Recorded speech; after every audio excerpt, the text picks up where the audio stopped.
Puji Tuhan, salam sejahtera dalam kasih sayang Tuhan Yesus. Bapak Ibu Saudaraku yang dikasih Tuhan, jumpa lagi dengan saya Pendeta Gideon Santoso pada saat teduh hari ini.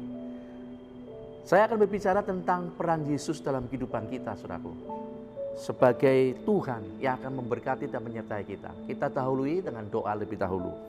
Bapa Surgawi, di dalam nama Tuhan Yesus Kristus kami bersyukur pada hari ini kami boleh Tuhan jumpa lagi lewat renungan saat teduh. Dan biarlah firman-Mu menjadi berkat bagi kehidupan kami dan menjadi pegangan kami Tuhan. Kami buka hati sepenuhnya bagi firman-Mu di dalam nama Tuhan Yesus Kristus. Haleluya. Amin. Baik Bapak Ibu yang dikasih Tuhan, sesuai dengan judul peran Yesus dalam kehidupan kita yang akan terus menyertai kita dan menjadi berkat kemenangan buat kita. Nah, ayatnya saya ambil dalam Yesaya pasal 9 ayat 6. Firman Tuhan berbunyi demikian.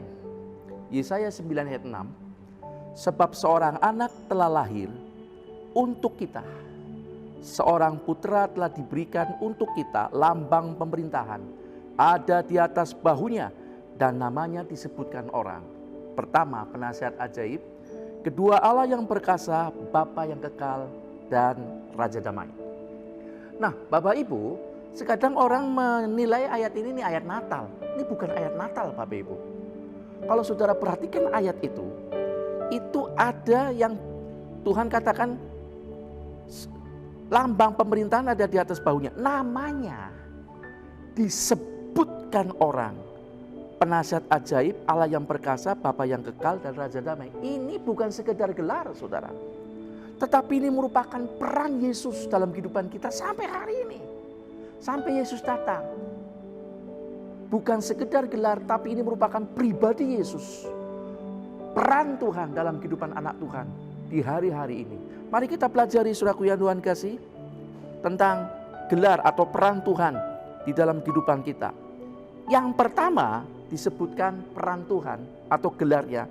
Namanya disebutkan orang penasehat ajaib. Namanya disebutkan orang sebagai penasehat yang ajaib. Nah, kata ajaib, saudaraku yang Tuhan kasih dalam bahasa Ibrani tulis pele. P-L-E-E. Ini kata ini nggak pernah dipakai untuk orang, tapi hanya dipakai atau ditujukan hanya kepada Allah. Nah, artinya Yesus akan menjadi keajaiban adik kodrati bagi setiap orang percaya dalam memberi nasihat lewat firman-Nya. Nah, saudara, di dalam dunia ini ada banyak penasehat. Ya. Penasehat, tapi mereka hanya bisa menasihati menurut bidangnya mereka masing-masing. Misalnya psikolog, ekonom, terus kemudian pakar kesehatan dan kecantikan. Mereka bisa jadi penasehat, tapi hanya di bidangnya saja. Tapi berbeda dengan Tuhan kita Yesus. Yesus penasihat ajaib dalam segala hal, luar biasa. Ia mampu memberikan nasihat dan solusi untuk apa saja. Untuk masa lalu kita. Mungkin masa lalu saudara begitu suram, gelap. Bagaimana bisa mengurainya? Saudara datang kepada Yesus. Dia penasihat ajaib. Dia akan dapat membimbing kita kepada perkara-perkara yang luar biasa untuk melepaskan masa lalu kita. Kemudian masa sekarang. Semua yang kita hadapi masa-masa ini, saudaraku yang Tuhan kasih, cari nasihat kepada firman Tuhan, kepada Yesus. Lalu penasihat untuk masa yang akan datang. Kita sedang menghadapi masa pandemik. Hal-hal ke tempat tidak mudah, saudaraku.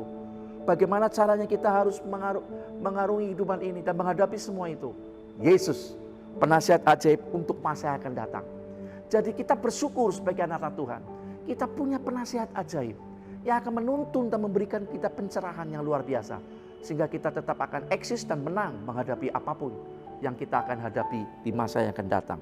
Saudaraku yang Tuhan kasih, bahkan Yesus sendiri sebagai penasihat ajaib, ia mampu mengetahui, saudaraku, apa yang akan kita minta sama Tuhan sebelum kita ngomong, saudara. Mari kita lihat ayatnya di dalam Matius pasal 6 ayat 8b dikatakan begini.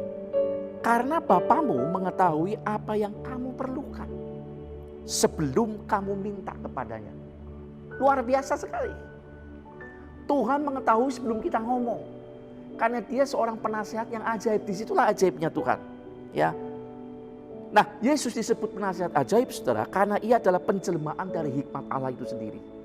Dia bukan manusia, tapi dia Allah yang mampu menyingkapkan apa yang tersembunyi sekaligus memberikan solusi yang tepat. Untuk itu bersyukur saudaraku, jangan pernah keluar dari pengharapan di dalam Yesus. Sebab di luar Yesus kita tidak dapat berbuat apa-apa. Bersyukur, bangga kita menjadi anak-anaknya Tuhan di dalam Yesus Kristus. Masa depan kita ada dalam kekuatan Tuhan. Saudaraku yang Tuhan kasih, ada dalam rencana Tuhan dan ada dalam peran Tuhan dalam kehidupan kita ini. Bersyukurlah. Mari kita berdoa. Tuhan Yesus, terima kasih buat firman-Mu yang sudah kami terima pada hari ini. Kami kadang-kala lupa Tuhan, bahwa Engkau ada di tengah-tengah kami dan Engkau berperan Tuhan. Berperan penting dalam kehidupan kami. Menjadi penasihat kami. Engkau menjadi Allah yang perkasa. Engkau menjadi Tuhan Yesus, Bapa yang kekal. Dan Engkau Raja damai bagi hidup kami. Kami dikuatkan dengan firman ini Tuhan. Dan kami dengan yakin akan tetap teguh dan menatap ke depan berjalan Tuhan. Dalam kekuatan Tuhan. Sebab kami dikaruniakan bukan roh ketakutan.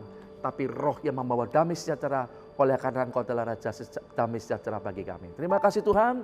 Kami ucap syukur buat renungan saat itu pada hari ini dalam nama Tuhan Yesus. Haleluya. Amin. Baik Bapak Ibu Saudaraku yang Tuhan kasih, sampai di sini. Sampai jumpa di lain waktu bersama dengan saya. Tuhan memberkati kita semua. Haleluya. Tuhan sertaku